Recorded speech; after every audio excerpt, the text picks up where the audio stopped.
The first sound wasn't a knock. The door smashed against the wall, violent, sudden. My heart leapt and breath caught. A phone swung in front of my face. Someone had stormed in. And I knew before seeing her eyes this was Karen. Crooked mailbox, slightly off welcome mat, legal canoe rack, none of it mattered. She ruled with fear and had hunted me for months. That clipboard. She thought it gave her a crown. She acted like she owned every inch of the neighborhood, every inch, every rule. I wanted a simple wooden dock, fully legal, fully approved. The first post went in. She appeared like a storm, phone raised. Violations, illegal construction, county permits mean nothing. I decide what's allowed. My chest tightened. Stay calm, breathe, don't engage. What would you do if someone stormed into your home like this? My mind raced. Every tiny complaint she had ever made flashed before me. None of it mattered now. Her obsession wasn't rules. It was control, pure, selfish control. I am the law here, fix this immediately or face consequences. Her voice dripped with arrogance.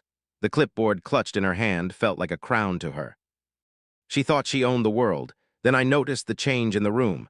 A calm presence filled the space. Something about the rhythm of the steps made my heart skip again. And then I saw him. Papers in hand, badge clipped neatly to his belt. Calm, measured, authority radiated effortlessly. "Ma'am," he said, placing the documents on the table, "did you just enter this home without permission?" Karen froze. The camera wavered. I'm with the HOA. "I have authority." He raised a single finger to the papers. "Authority comes from law, not ego, real authority." Her confidence faltered, hands shook, camera wavered. The neighborhood queen who ruled with fear for months was fumbling to escape reality. "That clipboard, useless. You have two choices," he said calmly. "Leave now and delete that recording. Or stay and explain yourself to law enforcement." She stumbled backward, panic overtaking her. I didn't know, thought I was protecting the community. Could she really break the law without consequence?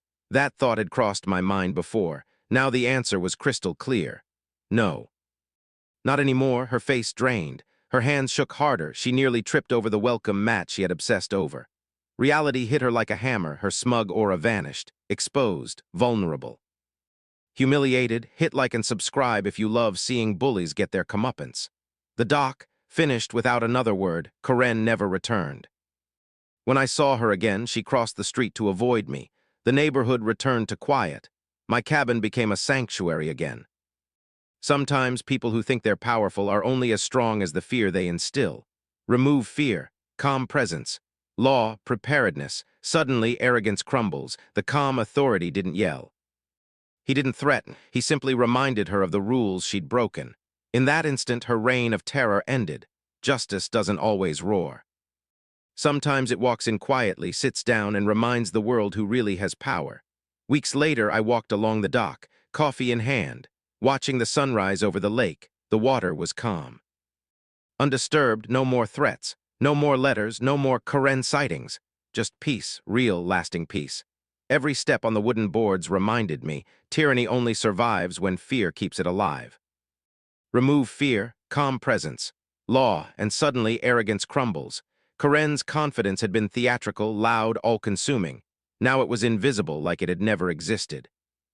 Every neighbor who had watched from afar finally understood who really held power.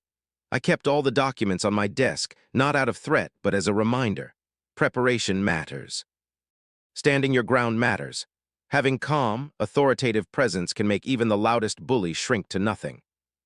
I thought about the months of tension, the small mailbox complaints, passive-aggressive notes, sneaky inspections. All those micro-battles led to this one climactic moment, and it was worth it. Every anxious night, every tense conversation. Because sometimes justice doesn't arrive in courtrooms. Sometimes it arrives quietly, at the right moment, with authority that doesn't shout. And when it does, it's unforgettable. The first post of the dock still stands. Water laps softly. A reminder that patience, preparation, and the right presence can end tyranny. Karen's anger is gone. Her confidence shattered.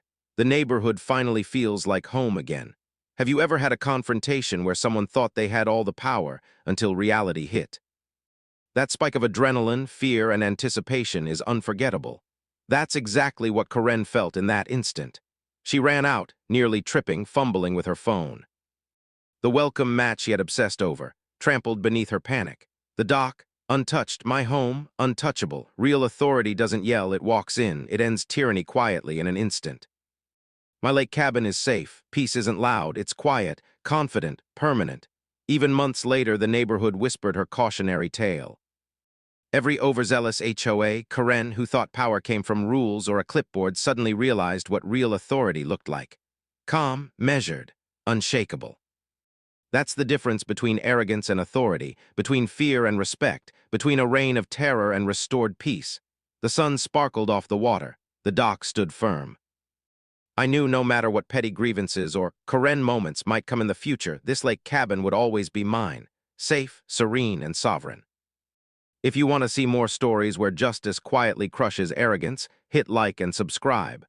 Trust me, you'll want to see every next moment of tension, suspense, and comeuppance.